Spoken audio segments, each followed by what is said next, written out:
Vamos, hermanos, a tener la predicación de la palabra del Señor, ubicándonos en el Evangelio escrito por el discípulo del apóstol Pedro, Juan Marcos. Y vamos a hacer la lectura del texto que voy a estar exponiendo en esta mañana. Marcos capítulo 2, versículos del 1 al 12, dice así la santa palabra de Dios. Y entró otra vez en Capernaum después de algunos días y se oyó que estaba en casa. Esto es Jesús, ¿no? E inmediatamente se juntaron a él muchos, de manera que ya no cabían ni aún a la puerta, y les predicaba la palabra. Entonces vinieron a él unos trayendo un paralítico que era llevado por 4, y no pudiendo acercarse a él a causa del gentío, descubrieron el techo de donde estaba, y haciendo una abertura bajaron el lecho en que yacía el paralítico. Y viendo Jesús la fe de ellos, dijo al paralítico: Hijo, tus pecados te son perdonados. Y estaban allí sentados algunos de los escribas y pensaban en sus corazones: ¿por qué habla este así, diciendo blasfemias? ¿Quién puede perdonar pecados sino solo Dios? Y enseguida, conociendo Jesús en su espíritu que pensaban así dentro de sí mismo, les dijo: ¿por qué pensáis estas cosas en vuestros corazones? ¿Qué es más fácil? ¿Decir al paralítico, tus pecados te son perdonados, o decirle, levántate y toma tu lecho y anda? Pues para que sepáis que el Hijo del Hombre tiene potestad en la tierra para perdonar pecados, dijo al paralítico: a ti te digo, levántate y toma tu lecho y vete a tu casa. Entonces él se levantó enseguida y, tomando su lecho, salió delante de todos, de manera que todos se asombraron y glorificaron a Dios diciendo: nunca hemos visto algo así. Es la palabra del Señor. Amén. A través de estas exposiciones, solamente del capítulo 1 del Evangelio de Marcos, nos hemos estado confrontando con Jesús como el Rey. Él es el Rey que vino a traer su reino, a predicar su reino, y ya vimos cómo ese reino empezó a causar conmoción en este mundo. A unos primeros discípulos inmediatamente los cambió. Estaban en una profesión de pescar y él los llama y ellos inmediatamente se vienen a él. Este Jesús llega a una sinagoga y predica como quien tiene autoridad. Nunca habían visto esa autoridad. Este Jesús llega con su reino a echar fuera demonios. Nadie había visto eso. Este Jesús llega a sanar multitudes de sus distintas enfermedades. Nadie había visto esto. Este Jesús es capaz de tocar a un leproso y es más bien el leproso el que queda limpio y no Jesús el que queda impuro. Viene con su reino echando fuera demonios, echando enfermedades, trayendo salvación a todo aquel que cree en él. Ahora, hermanos, en la porción de hoy vamos a seguir viendo el poder de Jesús en perdonar pecados. Pero de una manera especial en esta historia vamos a ver que la persona que viene a buscar a Jesús no viene con el deseo de que Jesús le muestre su poder en el perdón de pecados, sino que trae lo que para él era su necesidad: una parálisis total en su cuerpo. Es un paralítico que por medio de unos amigos se va a acercar a Jesús buscando claramente ser curado de esa enfermedad, pero se va a encontrar con que Jesús le va a atender una mayor necesidad. Y amados, creo que esa es la condición de muchos, de una manera especial, y de todos, de otra manera, en la que venimos aquí porque necesitamos a Jesús.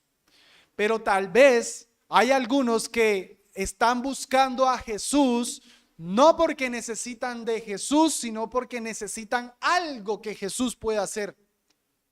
Pero yo espero que con el mensaje de hoy podamos entender que la verdadera necesidad que nosotros tenemos no es la solución de ese matrimonio defectuoso, no es esos hijos rebeldes, no es ese mal sueldo.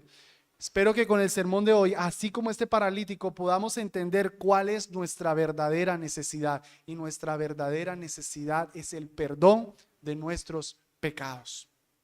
Esta historia se empieza desarrollando en un escenario. Versículo 1, otra vez.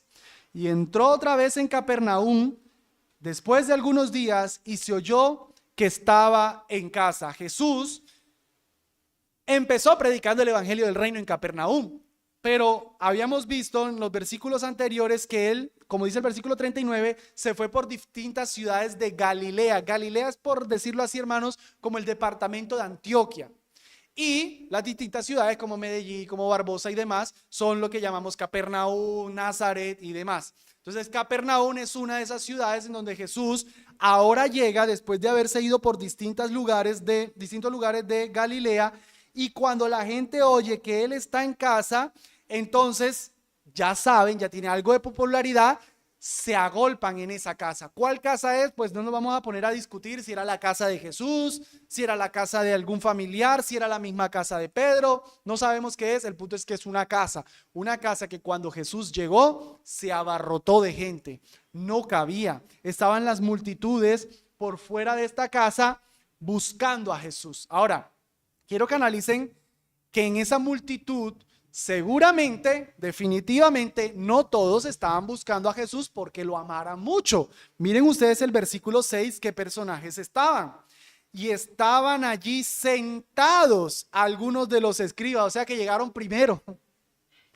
Porque si la multitud se agolpa, la multitud luego cuando ya no caben, obviamente se tienen que quedar de pie, pero los escribas ya estaban sentados. Fueron los primeros en llegar a este culto, a escuchar a Jesús. ¿Pero para qué? ¿Para aprender de él, para adorarlo? No, para ver en qué le cogen la caída, dónde lo cachan y lo señalan. Entonces lo que quiero que entendamos es que tiene Jesús aquí una multitud mixta. No tiene solamente discípulos, tiene gente de todo tipo. Gente que lo estará buscando por el milagro, gente que lo está buscando sinceramente y gente que lo está buscando definitivamente para verlo cómo cae, para señalarlo de algo. Dice en el versículo 2, termino la idea, e inmediatamente se juntaron a él muchos, de manera que ya no cabían ni aún a la puerta. Pero ojo que hacía Jesús con esta multitud mixta, les predicaba la palabra. Les he dicho que lo que vamos a ver hoy es que alguien busca a Jesús de una manera, pero Jesús le atiende más bien su verdadera necesidad. Hermanos, noten, Jesús tiene aquí una multitud mixta, pero Jesús, en medio de esa mixtura, él a todos le da lo mismo, lo que todo el mundo necesita: predicación de la palabra de Dios. Piensen en eso. Tiene al que lo está buscando porque lo quiere. Palabra. Jesús no dice, bueno, como tú sí verdad me quieres, tranquilo, ven para acá, amiguito, y ya. No, palabra. El que sigue a Jesús de verdad que necesita palabra. El que lo está buscando por curiosidad, Jesús no dice, vengan, pero hagámonos un buen show aquí para que no se nos vayan, para animarlos, para despertarles la curiosidad y que no se vayan de la iglesia. No, palabra. Y aún a los enemigos, palabra. A todos Jesús le predicaba la palabra, porque Jesús entiende que la verdadera necesidad de su audiencia es el conocimiento de la palabra del Señor. La iglesia no es un club al que yo voy para que me entretengan. Si alguien ve la iglesia como el club, el problema es de la persona, pero la labor que tenemos los predicadores es dar lo que las personas realmente necesitan: palabra de Dios. No es que como son jóvenes ellos necesitan música, ellos mucho estudio bíblico, no. Palabra es lo que necesitan. No es que como ellos son mayores ellos necesitan otras cosas. No es que como son niños necesitan otras cosas. No es que como viene de un contexto él necesita otra cosa. No, todo el mundo necesita palabra de Dios. Eso es lo único que verdaderamente va a satisfacer las necesidades que todas las personas tienen: el conocimiento puro de Dios. Si no hay conocimiento de Dios, mis amados, no hay nada. Cuando llegan personas nuevas a la iglesia, yo suelo decirles, casi con el tono de Pedro, yo les digo, mire, como Pedro le decía a aquel hombre, no tengo oro, no tengo nada, pero de lo que tengo te doy. Yo digo, pues mira, nuestra iglesia no tiene campamentos, no tiene tal paseo, no tiene esta otra ministerio y este otro ministerio. Tenemos palabra. Si te sirve, dale. No estoy diciendo que esté mal hacer un campamento, me encantaría que nos fuéramos de campamento, pero me preocupa cuando alguien para animar a otra persona en la iglesia le dice, mira, es que aquí tenemos esta actividad, es que mira, aquí hacemos paseos, es que mira, aquí tenemos buen sonido, es que mira, tenemos sillas cómodas. No, no, no, no, no, eso no es la necesidad, eso no es lo que se ofrece en una iglesia. Lo que se ofrece en la iglesia es, mira, tenemos estudio bíblico tal día, tenemos sermones tal día, se predica este texto. Eso es lo que se promociona en la iglesia. Eso es lo que la gente necesita. La sillita cómoda, bueno, qué bendición. Aire acondicionado, qué bendición. Pero eso no es lo que debe interesarnos a nosotros en una iglesia, sino predicación de la palabra del Señor Jesús. Tiene una multitud enfrente de él y él no está afanado buscando sillas. Primer siglo, desierto, eso debía ser un calor. Jesús no está afanado por la frescura de las personas, pónganles ventilador, bueno, no existía, sóplenle vientico. No, no, no, está preocupado por lo que necesitan realmente, la palabra de Dios. Ahora,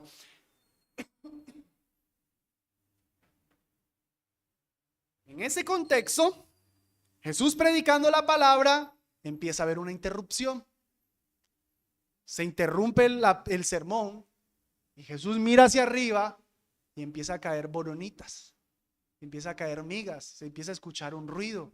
Algo va a interrumpir el sermón. Versículo 3.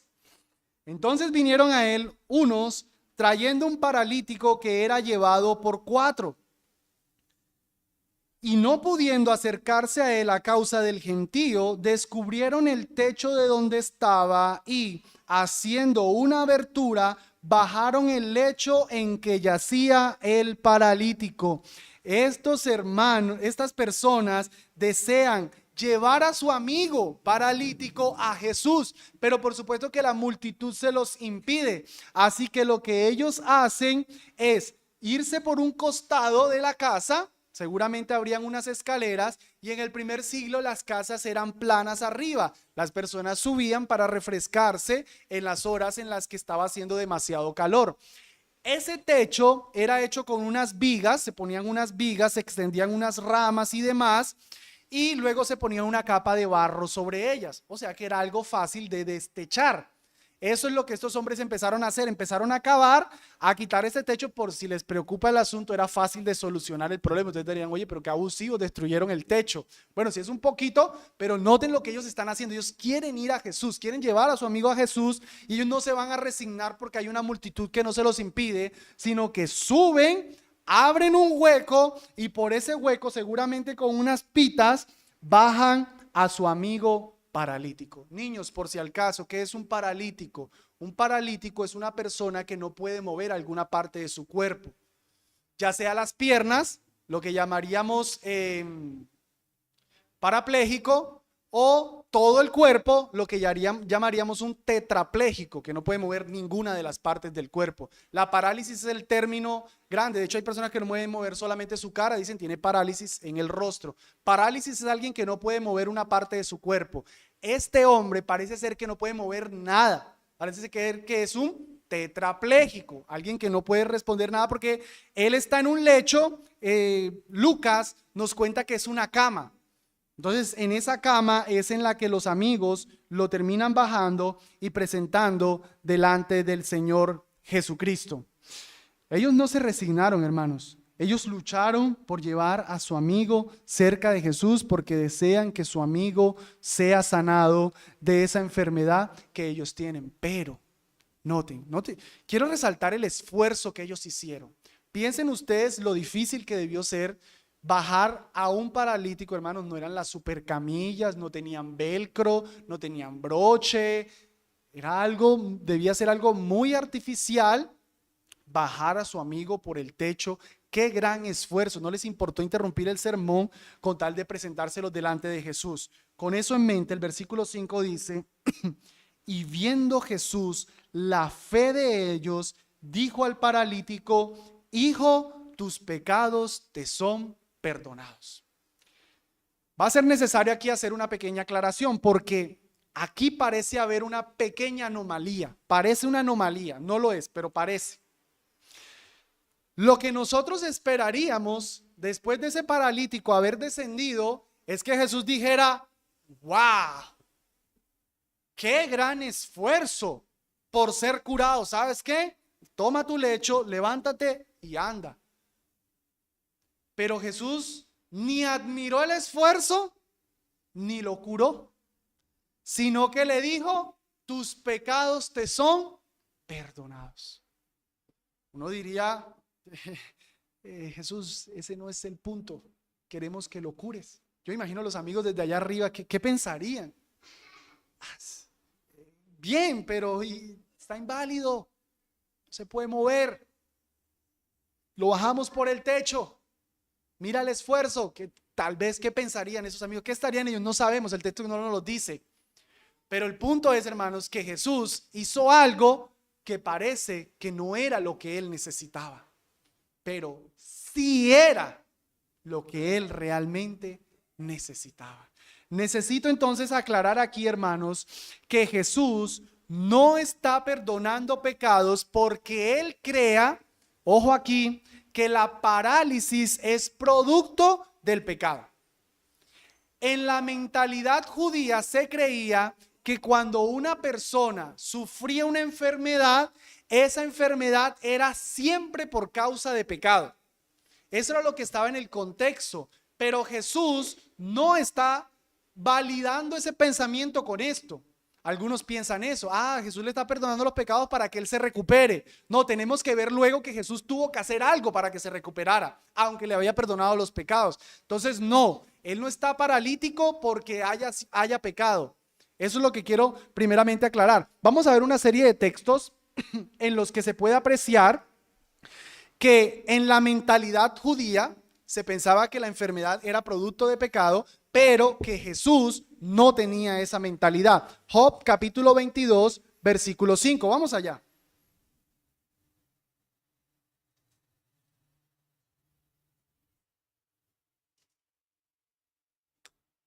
Job capítulo 22. Voy a leer desde el versículo 5 al versículo 10. Dice: recuerden que los amigos, recuerden cuánto está sufriendo Job. Job no está sufriendo por pecado, sabemos por qué está sufriendo, pero noten la filosofía de los amigos. ¿No es grande tu maldad y sin fin tus iniquidades? Porque tomaste prenda de tus hermanos sin causa y despojaste de sus ropas a los desnudos. No diste de beber agua al cansado y retuviste el pan al hambriento. Pero el hombre poderoso tuvo la tierra y habitó en ella el varón de respeto. O sea, le está diciendo a Job: tú a los malos, a los humildes, los pusiste a sufrir, pero a los poderosos, a ellos sí los beneficiaste. A las viudas enviaste vacía y los brazos de los huérfanos fueron quebrantados.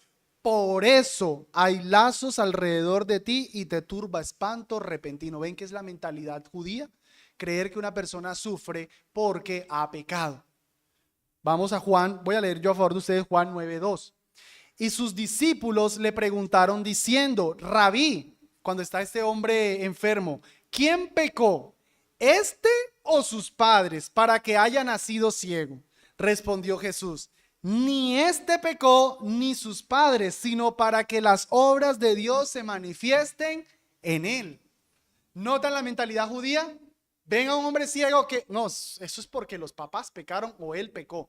No puede alguien estar ciego si no es por pecado. Pero Jesús dice: no, ni lo uno ni lo otro. Es para la gloria de Dios, para que Dios manifieste su poder, que algunas personas incluso se enferman.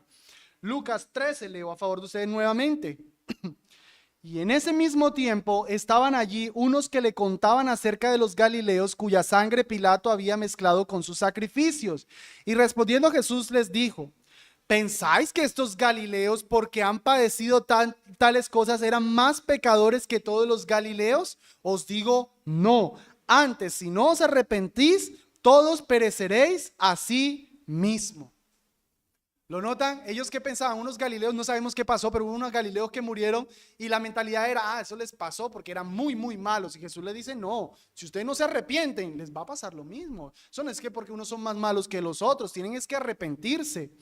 Versículo 4. O aquellos 18 sobre los cuales cayó la torre en Siloé y los mató, ¿pensáis que ellos fueron más culpables que todos los hombres que habitan en Jerusalén? Os digo, no. Antes, si no os arrepentiereis, todos pereceréis igualmente. ¿Lo notan?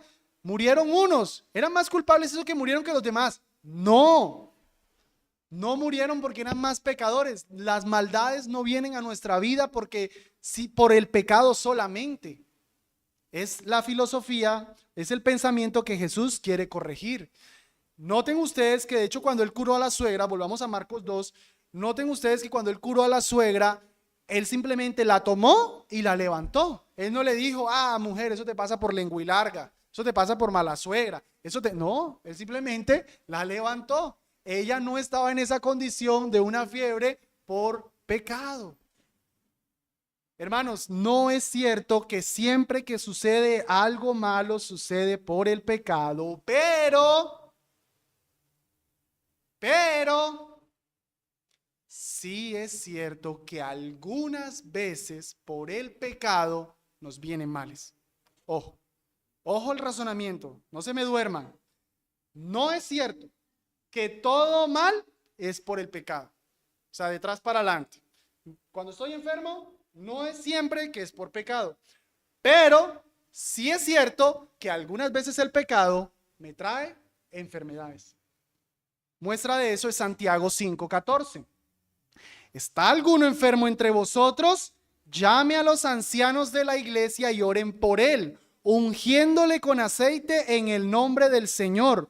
Y la oración de fe salvará al enfermo, y el Señor lo levantará. Y si hubiere cometido pecados, le serán perdonados. ¿Lo notan? Esa persona estaba enferma, pídanle que oren por él, únjanlo con aceite, lo cual significa, o lo cual en ese tiempo el aceite era como una especie de analgésico, es como quien dice, dele acetaminofén, oren por él, y si hubiere pecado, el Señor lo perdonará. O sea, es probable que esté en esa condición por pecado, pero no es absoluto, no siempre sucede. Confesaos vuestras ofensas unos a otros y rogad los unos por los otros para que seáis sanados. La oración del justo puede mucho. Amados, siempre que te enfermes, te pase algún mal, examina como mínimo, ¿habré pecado? ¿Me vino por maldad? Esa es la actitud cristiana. ¿Me habrá venido por maldad? Señor, ¿hay algo malo en mí? Te examinas. Si no, tranquilo. Ahora, siempre pecamos, pero tampoco vamos a creer que nos vino el tremendo mal porque no hicimos el devocional, porque me distraje en la oración. Bueno, tampoco, pero la actitud cristiana es, no todo mal viene por el pecado, pero si me vino un mal, voy a examinar si es que hay pecado, porque sí puede suceder. Hermanos, no me puedo meter mucho en esto, pero estudios serios han demostrado que mucho de las enfermedades mentales, mucho de toda esa psiquiatría y de esos locos que hay, se han solucionado solamente culpándolos de su pecado, haciéndoles ver su maldad, demostrándoles que son malos e invitándolos a reconocer su maldad. Personas esquizofrénicas llegan a estar esquizofrénicas porque tienen una cuenta pendiente que no han querido confesar. Porque ¿cuál es el tema de la psicología moderna? Es que cuando tú eras niño tu papá te pegó y por eso es que tú eres así. Es culpa de tu papá. Es que cuando tú eras niño la sociedad te lastimó y por eso es que tú eres así. Es que cuando tú eras niño, hermano, ese es el cuentazo de la psicología moderna. Todo es cuando fueras niño. Todo es trauma. Es el trauma de niño, es el trauma del pasado, es el trauma. Amados, eso es cruel. Piensen en eso, eso es cruel. ¿Cómo soluciono yo el abandono de mi papá cuando yo era niño? ¿Cómo soluciono eso? Estoy condenado. Entonces, si mi problema es porque mi papá me abandonó. No, si mi papá me abandonó, levanta el rostro, enfrenta la vida, te abandonó, punto. No te estés regocijando, no te estés excusando más en eso. ¿Cuántas personas su papá no los abandonaron? Su mamá los abandonó y salieron adelante. Pero no, es que yo no puedo triunfar, yo no puedo hacer nada, yo no puedo estudiar, yo soy un agresivo, yo tiro piedra porque mi papá me abandonó. Esa es la psicología moderna. Todo es culpa de tu papá, todo es culpa de tu mamá, todo es culpa cuando estabas niño. No, eres responsable de cómo asumes tus situaciones. Entonces, personas caen en esas situaciones mentales porque no admiten su pecado. Hermanos, el pecado sí lleva allá. David en el Salmo, creo que es el 25, dice que los huesos le consumían, andaba encorvado, lloraba toda la noche hasta que confesó su pecado. La Biblia sí reconoce que no admitir el pecado te puede llevar maldad, te puede traer maldad, te puede traer sufrimiento. No siempre, pero sí sucede. Aterrizando, volviendo nuevamente a nuestro texto, entonces quiero aclarar solamente que Jesús no perdonó pecados porque crea que esa es la causa de la parálisis. No está haciendo eso. Pero porque le dijo, tus pecados te son perdonados. Porque se lo dijo. Porque no simplemente le dijo, sé sano. Si el hombre no le está pidiendo perdón. Hermanos, probablemente Jesús le dijo, le dio el perdón de pecados porque este hombre estaba influenciado por el pensamiento de su contexto de que lo que tenía era causado por el pecado. O sea, este hombre probablemente sí llegó con esa mentalidad, estoy así por mi pecado. Pero noten, Jesús no le dice, tranquilo, lo tuyo es simplemente un tema de tu columna, mira, lo que pasó es que tienes una disfunción y por eso estás así. No. Jesús le reconoció que sí tenía un pecado. Y Jesús atendió a lo que era su necesidad, el pecado que había en él. Jesús nunca va a rebajar el pecado. Él siempre llamará pecado al pecado y siempre atenderá a ese pecado. Él nunca pasará el pecado por alto. Él nunca ve el pecado como una cosa liviana. Este hombre está confundido. Pero Jesús no le dice, no te preocupes, no es tu pecado, tranquilo, mira todo lo que has hecho. No, tienes pecado. No es por eso tu parálisis, ya más tarde se la va a solucionar, pero tienes pecado. Y desde ese momento yo te digo, tus pecados te son perdonados. El paralítico no se levantó inmediatamente de eso, pero su verdadera necesidad quedó curada ahí, hermanos. Más allá de la relación que este hombre entendiera entre su parálisis y el pecado, lo cierto es que él quería ser sanado de esa parálisis. Él quería ser sanado de su parálisis, pero Jesús atendió a una necesidad mayor, el pecado que había en él. Eso es lo mismo que le sucedió a Nicodemo. Vamos a Juan capítulo 2. Para comprobar por las escrituras que Jesús hacía esto. Juan capítulo 2, o mejor, Juan capítulo 3. Ya volvemos al 2. Noten ustedes. Y había un hombre, Juan capítulo 3, versículo 1. Y había un hombre de los fariseos que se llamaba Nicodemo, un principal entre los judíos.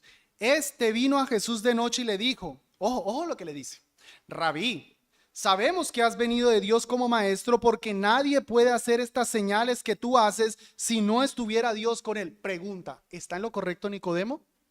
Claro que está en lo correcto. ¿Tiene buena teología? Claro, él está entendiendo. Nadie puede hacer eso si no está Dios con él. Si yo fuera, yo le hubiese dicho, bien Nicodemo, excelente, te felicito, mi hermano Nicodemo. ¿Qué hace Jesús? Respondió Jesús y le dijo, de cierto te digo, el que no naciere de nuevo no puede ver el reino de Dios. Espera, ¿sí? Eso fue un choque para Nicodemo. Parece que Jesús cambió la conversación. ¿No les da la impresión que Jesús cambió la conversación? Pero yo creo que, espérate, no, o sea, te estoy diciendo que tú vienes de Dios. Lo natural es que Jesús hubiera dicho, sí, Nicodemo, es así. Eso es lo natural, pero Jesús, lo confronta y le dice, no puedes entrar en el reino de Dios si no has nacido de nuevo. ¿Eso qué tiene que ver en la conversación? Vamos al capítulo 2, versículo 23. Recuerden que los capítulos no son inspirados. Y estando en Jerusalén, durante la Pascua, en el día de la fiesta, ojo, muchos creyeron en su nombre. ¿Cómo? ¿Por qué? Viendo las señales que hacía. Muchos creen en Jesús por las señales. ¿Qué referencia hizo Nicodemo? Las señales. Pero Jesús mismo no se fiaba de ellos porque él conocía a todos y no tenía necesidad de que nadie le diera testimonio del hombre porque él sabía lo que había en el hombre. Nicodemo era de esa multitud. Nicodemo había creído en Jesús viendo las señales, pero su fe era falsa. Entonces Nicodemo viene a Jesús con una fe falsa, declarando que Jesús es el Señor, y Jesús, que ve esa fe falsa, atiende a la necesidad de Nicodemo. Nicodemo no necesita ser confirmado en que las señales que Jesús hace las hace por Dios. Eso está bien. Ese no es su problema. Su problema es que tiene una falsa fe. Nicodemo, tienes un problema radical. Necesitas nacer de nuevo. Tiene que ser un cambio desde el corazón, Nicodemo. No valen todas tus reformas, Nicodemo, no vale todo tu conocimiento de la ley, no vale que seas principal entre los judíos, no vale ni siquiera, Nicodemo, que tienes buena teología y sabes que yo estoy haciendo estas señales de parte de Dios. Nada de eso, Nicodemo. Como lo cantamos ahorita, aunque seas siempre fiel, aunque llores sin cesar, Nicodemo, si no has creído en mí como tu único y suficiente Salvador, Nicodemo, no entras al reino de los cielos. Tienes un problema del corazón, tienes un corazón de piedra, Nicodemo, y tienes que ser ese corazón transformado de un corazón de piedra a un corazón de carne, Nicodemo, como ya tú lo has leído en Ezequiel 36:25, Nicodemo. Ya sabes que Dios prometió que daría su Espíritu Santo y que quitaría el corazón de piedra y daría un corazón de carne. Esa es tu necesidad, Nicodemo. No es tu teología, es que tienes un corazón de piedra. Tienes que nacer de nuevo. Ese es el verdadero problema, hermanos. Aquí está un hombre buscando ser sanado de parálisis. Eso no es tu problema, hombre. Tu problema es tu pecado. Yo voy al verdadero problema. Yo voy a tu verdadera necesidad.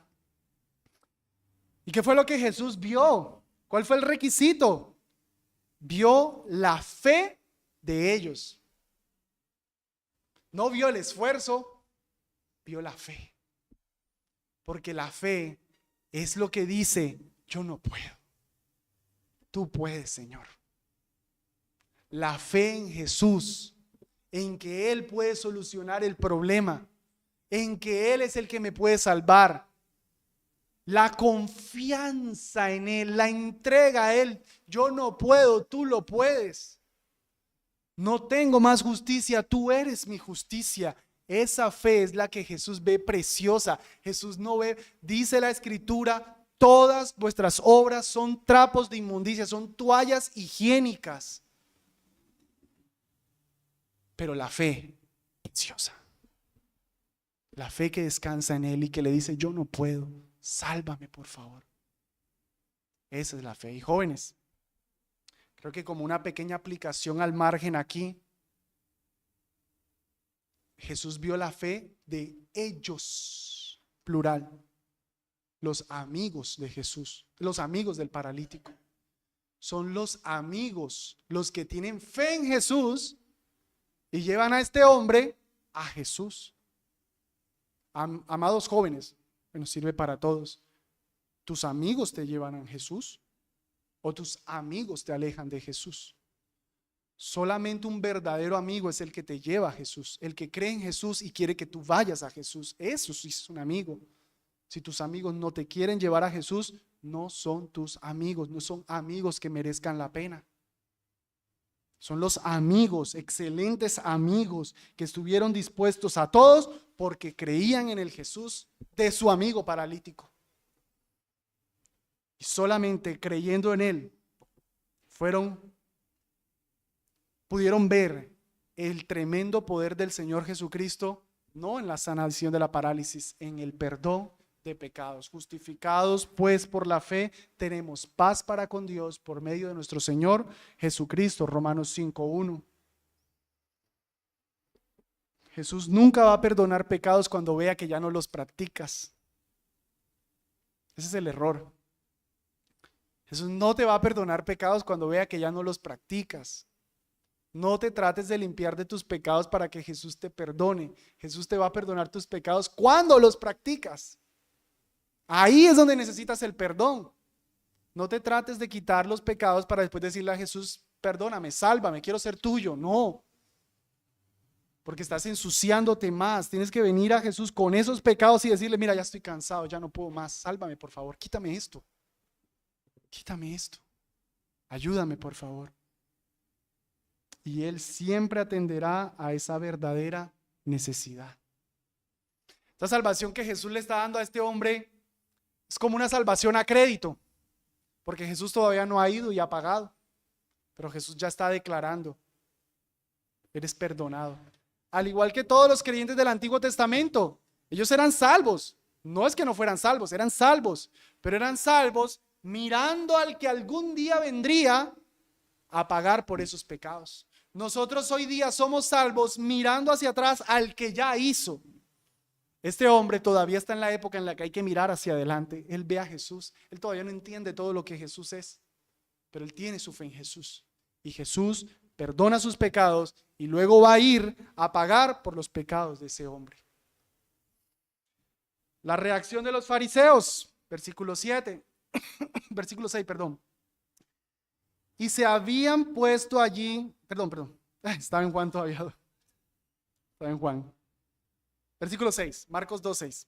Y estaban allí sentados algunos de los escribas y pensaban en sus corazones: ¿por qué hablaste así diciendo blasfemias?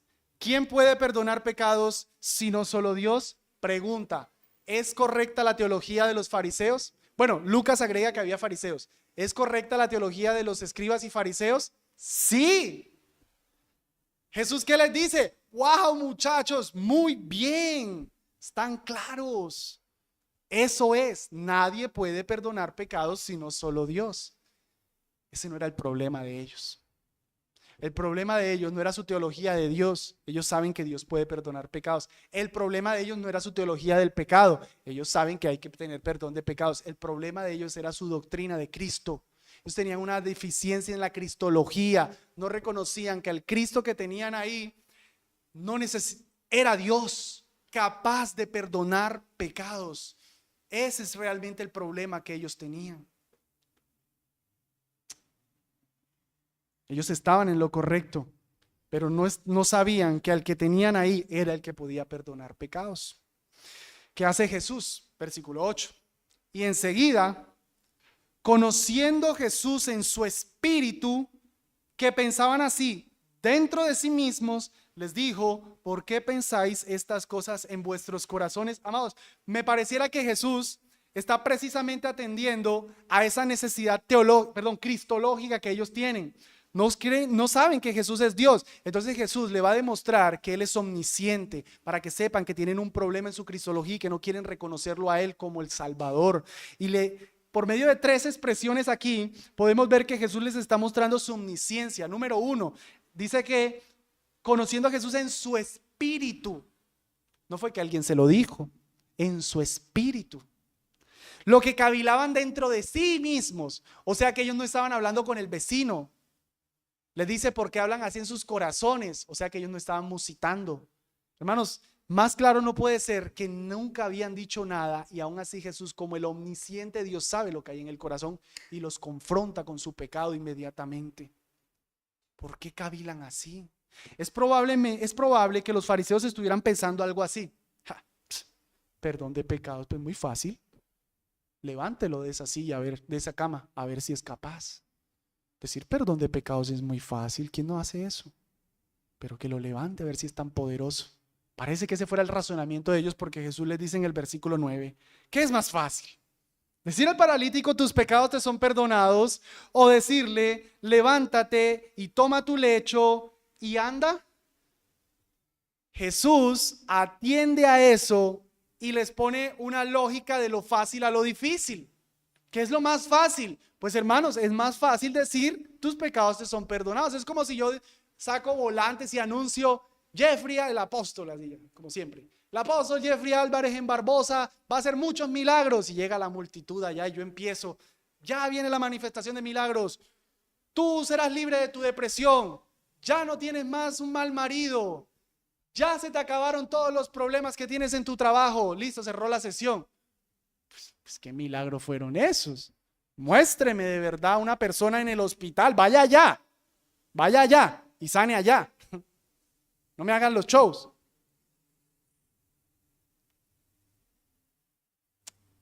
Iba a decir algo, pero mejor no lo dijo. ¿O sí? Hermanos, se han hecho estudios de esos milagros que suceden muchas veces y no se ha ratificado ni uno solo. Muchas veces, lamentablemente, han sido obras de teatro. O sanidades, pues, un dolor de cabeza, un dolor del riñón. No, muéstreme como Pedro, un parapléjico, un hombre tirado ahí toda su vida, levantándolo. Eso sí lo quiero ver en el hospital. Eso sí lo quiero ver. Pero ya les decía en una anterior ocasión que ni siquiera los apóstoles luego hicieron eso. Ni siquiera los apóstoles luego hicieron eso. Pablo le escribe a Timoteo: Timoteo está mal del estómago, toma vino. No le mandó un... Pablo curaba con sus trapos, con sus sombras curaban a la gente. No le mandó: mira, frótate este trapo y eres sano. Epafrodito, con Pablo. Pablo lo tiene que devolver. Vino para acá y se enfermó. Eche para allá, para Filipo otra vez, que está la iglesia preocupada. Pablo no pudo hacer ningún milagro por él. Pero bueno, Jesús entiende esa lógica. Claro, pues es muy fácil perdonar pecados. Muéstrame que lo levantas de la camilla, muéstrame que lo levantas del lecho y ahí sí te creo. Entonces Jesús dice, pues, versículo 10, pues para que sepáis que el Hijo del Hombre tiene potestad en la tierra para perdonar pecados, dijo al paralítico: a ti te digo, levántate y toma tu lecho y vete a tu casa. Ojo lo que Jesús está haciendo. Jesús no les está diciendo, bueno, está bien, vamos a hacer el show. No. Para que sepan que tengo potestad para perdonar pecados. El milagro que Jesús va a hacer, no lo va a hacer por satisfacer la curiosidad, no lo va a hacer por sanar, lo va a hacer para que la audiencia entienda, bueno, si puede hacerlo difícil, entonces puede hacerlo fácil. La audiencia aceptó que lo difícil es levantarlo de la camilla. Eso es lo difícil. Entonces la matemática de Jesús es muy buena. Si se puede hacer lo difícil, entonces se puede hacer lo fácil. Bueno, les voy a hacer lo difícil para que lo que según ustedes es fácil, vean que yo tengo la potestad de eso. Amados, es como si viene un muchacho y nosotros le ponemos una división de fraccionarios. Divide 3/16 entre 2/3. Y el muchacho resuelve ese fraccionario. ¿Será que cuando resolvió el fraccionario nosotros vamos a decir, ¿será que sí sabe sumar? No, pues si pudo hacer la división de fraccionarios, pues puede hacer la suma. Si puede lo difícil, puede lo fácil. Si Jesús tiene el poder para levantar a un paralítico de la tumba, entonces tiene el poder para perdonar pecados. Y él le dice al paralítico 3 órdenes. Toma tu lecho. Levántate. Toma tu lecho y vete a tu casa. El rey dando órdenes. ¿Qué hace el paralítico? Entonces, está bien. Me levanto.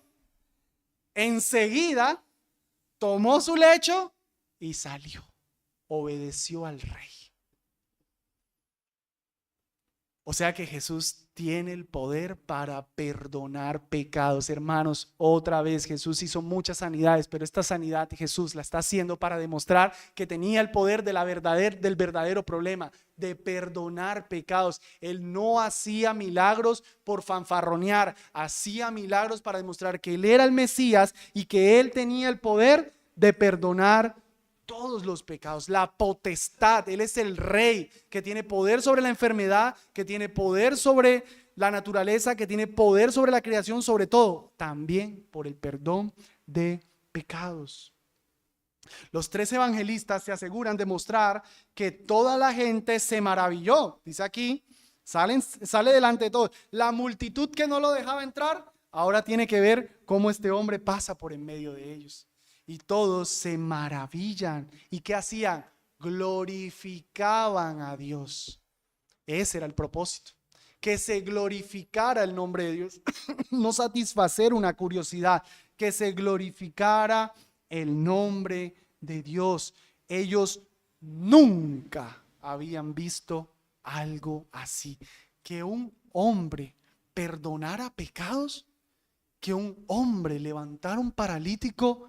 ¿Qué es esto? ¿Quién es este Jesús? El lecho que antes sostenía a este paralítico ahora es sostenido por él.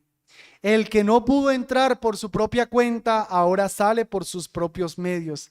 El pecador y paralítico que se encontró con Jesús, ahora es un hombre perdonado y caminante. ¿Y qué importa lo caminante? Perdonado de sus pecados. Esa era su verdadera necesidad. La otra fue solo por demostrar que él atendió la verdadera necesidad. Esa es la verdadera necesidad.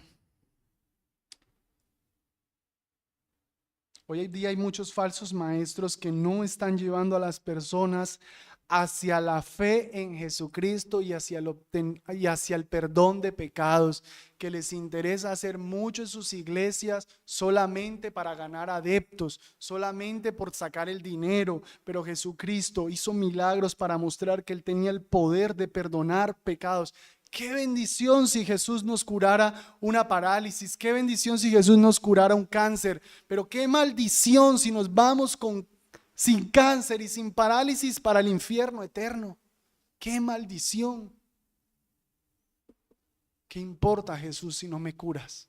Pero quítame el perdón, dame el perdón de pecados. Esa es la verdadera necesidad que todos aquí tenemos. Porque aunque incluso nuestros pecados hayan ya sido perdonados, ciertamente ya se atendió, amados, el pecado sigue siendo una realidad en nuestra vida y necesitamos pedirle cada vez a Jesús que por favor nos libre de nuestro pecado. Yo recuerdo estar sentado en una iglesia por allá atrás y yo lo oraba. En el tiempo de oración yo decía: Dios, no te voy a pedir que me quites mi pecado porque lo disfruto, un inmoral sexual. No quiero, me gusta mi pecado, no lo quiero dejar, quiero perseverar en él. Me gusta, así le decía. Pasó el tiempo y mi hogar se fue a pique. Y llegué donde el pastor que antes me enseñaba a decirle: por favor, ayúdeme, enséñeme la palabra de Dios. Tengo el hogar mal. ¿Por qué llegué buscando a Jesús? Por un hogar destruido. Y cuando me empezó a enseñar, entendí que tenía un problema mayor. Y Jesús me salvó de mis muchos pecados. ¿Y saben qué pasó con mi hogar? Siguió mal, peor. Pero el Señor sanó un problema mayor. Mi problema no era mi hogar. Mi problema no era mi moralidad. Bueno, sí, mi moralidad. Quiero decir, mi hogar que se destruía por mi moralidad. Mi problema era mi pecado. Y Jesús me salvó. Y aunque mi hogar incluso luego siguió sufriendo problemas, luego el Señor ya me dio sanidad en él. Pero el punto no era mi hogar, el punto era mi pecado. Y aquí hay muchos que tienen necesidades, que están viniendo a Jesús por un mejor hogar, que están viniendo a Jesús por una mejor salud, un mejor trabajo. ¿Por qué tantas otras cosas, necesidades tienes? Mira, son necesidades reales, las tienes, pero tienes una necesidad mayor si tú no te has puesto a cuentas con Jesucristo. Él es tu verdadera necesidad, que Él venga y Él perdone tus pecados. Ojalá, ojalá el Señor te dé transformación de tu corazón para que puedas entender que tú no necesitas sino el perdón de pecados. Él, más que nadie, sabe que esa es tu verdadera necesidad, no las cosas de esta vida. Necesitas a Jesús. Y amados hermanos, aunque para vosotros ya haya habido la solución de ese pecado, mi amado, examina que cada vez que tienes problemas en tu vida y estás clamando al Señor, no sea que tienes ahí un tremendo pecado y que no quieres atender a Él. Tal vez aún hoy creyente, tu necesidad no sigue siendo un buen hogar, tu necesidad no sigue siendo unos buenos hijos, tu necesidad es que Jesús está en la periferia. Y cuando tienes el problema es que lo buscas a Él. Tal vez es que en tu hogar no eres tan Cristo, eres mucho tú, eres muy Jeffrey. Y por eso hay tanto problema. Eres muy yo. Cristo está en la periferia. quiera Él hacerte entender que tu necesidad es Cristo Jesús. Porque no es para que digamos, ok, ya Él satisfizo mi verdadera necesidad, ya no necesito más de eso. No, sigues teniendo pecado. Y Jesús tal vez permite muchas cosas difíciles en tu vida para humillarte y decirte, eres pecador. Deja de creerte mucho. Tienes un pecado, tienes cuentas conmigo, me tienes en la periferia, yo soy el rey. He aquí yo estoy a la puerta y llamo, dice Apocalipsis 3. Está llamando Jesús. Eso se lo dice a una iglesia. Te está llamando Jesús. Te está tocando la puerta de tu corazón. Se está diciendo, hey, no estás comiendo conmigo, estás comiendo con el mundo. Ábreme, soy el rey. Me tienes en la periferia. Estás metiendo en tu casa esa necesidad de un mejor esposo, de un mejor hijo, de un mejor trabajo. Estás comiendo con eso y yo estoy por fuera, te estoy tocando la puerta. Abre. Abre. Ese es el llamado del Señor Jesucristo, amados. Él es lo más valioso. Este paralítico obtuvo ese día lo más valioso y jamás lo va a perder. Nosotros hoy día necesitamos seguir atesorando a Cristo Jesús como lo más valioso, como nuestra verdadera necesidad. Amén.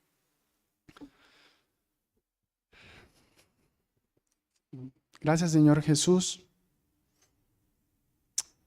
porque tú eres más sabio que nosotros. Aquí estamos con enfermedades, aquí estamos con malos esposos, malas esposas, con hijos rebeldes, con deseos de casarse. Aquí hay tantas cosas que están puestas como necesidades y tal vez un pecado, Dios, unas cuentas pendientes contigo que están ignoradas. Que seas tú, oh Dios, hoy atendiendo a esa verdadera necesidad. Venimos a Cristo Jesús buscando un mejor hogar y mejores cosas, pero salimos encontrando la verdadera necesidad, que es el perdón de pecados. Señor, atiende a nuestra verdadera necesidad, te lo pedimos. Ayúdanos, por favor. Lo rogamos para tu gloria, en el nombre que es sobre todo nombre. Amén.